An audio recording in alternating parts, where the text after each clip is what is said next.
किस तरह शहबाज भी खरीदते के साथ, फॉर एग्जाम्पल एक बंदा है, उसने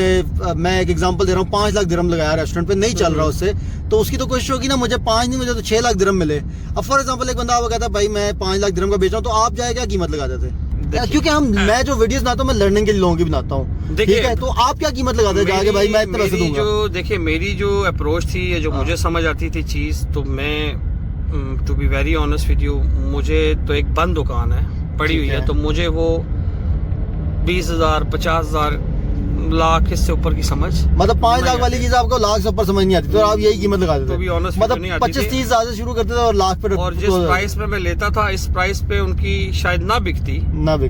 और वेट करना पड़ता और उससे ज्यादा लॉस कर लेते। तो मैं कैश पेमेंट ऑफर करता था, टेबल के ऊपर कैश रखता था और उनको बोलता था कि मुझे इतनी अमाउंट में समझ आती, तो मोस्ट ऑफ द टाइम जो डील में करने जाता था वो डील मुझे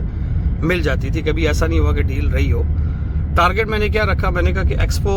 आएगा तो एक्सपो में चूंकि मार्केट अच्छी होगी, रियल एस्टेट का हमारा एक्सपीरियंस था, तो जब मार्केट ने अच्छा होना है तो जो यूनिट्स बिक सकते होंगे, सेल हो सकते होंगे तो सेल कर लेंगे, और जो बाकी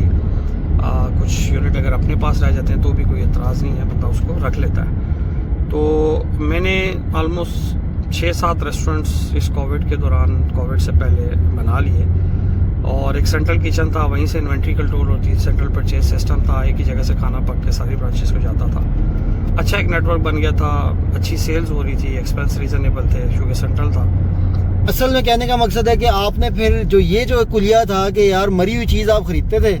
और उसके अंदर जान डाल के आपने बेचना शुरू की, ठीक है, तो ये 3-4 फ्लिप आपने इस तरह की और आपने अपने एसेट में एक खातिर खा इजाफा किया। और कोई भी दोस्त अब आप जो बिजनेस करना चाहते हैं, it's also like an investment, जैसे आप रियल एस्टेट में इन्वेस्टमेंट करते हैं, कोई प्लॉट लेते हैं, कोई घर खरीदते हैं, थोड़ा अर्सा उसको रखते हैं, कैपिटल एप्रिसिएशन के साथ बेच लेते हैं। तो I am expert in the businesses, specially in the restaurant business के वो बिजनेस जो नहीं चल पाते। यहाँ पे डिफरेंट नेशनलिटीज़ है, जो कि रशियन हैं, फिलिपीनी हैं, या 186 नेशनलिटीज़ है, वो आके यहाँ पे एक्सपेरिमेंट करने की कोशिश करते हैं। रेंटल कॉस्ट, ऑपरेशनल कॉस्ट ज़्यादा होती है और वो एक्सपेरिमेंट नहीं चलता, तो हम उसको कन्वर्ट करते हैं एशियन कुजीन के अंदर, जो कि हर नेशनलिटी कुजीन को शौक से खाती है, फुटफॉल ज़्यादा है, सेल्स अच्छी हो जाती हैं। तो हम बिल्कुल डेड यूनिट लेते हैं, शॉप लेते हैं, इनफैक्ट जो बिज़नेस बंद हो चुका होता है उसको बिज़नेस में कन्वर्ट करते हैं,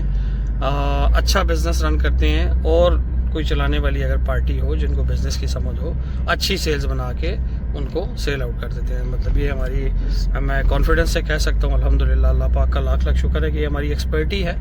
और किसी भाई को भी इस मामले में गाइडलाइन चाहिए हो, एडवाइस चाहिए हो, तो अल्लाह की रज़ा तो भाई से रब्ता करें, भाई आपको कनेक्ट करवा देंगे। ओके जी, टेक केयर, अल्लाह हाफ़िज़।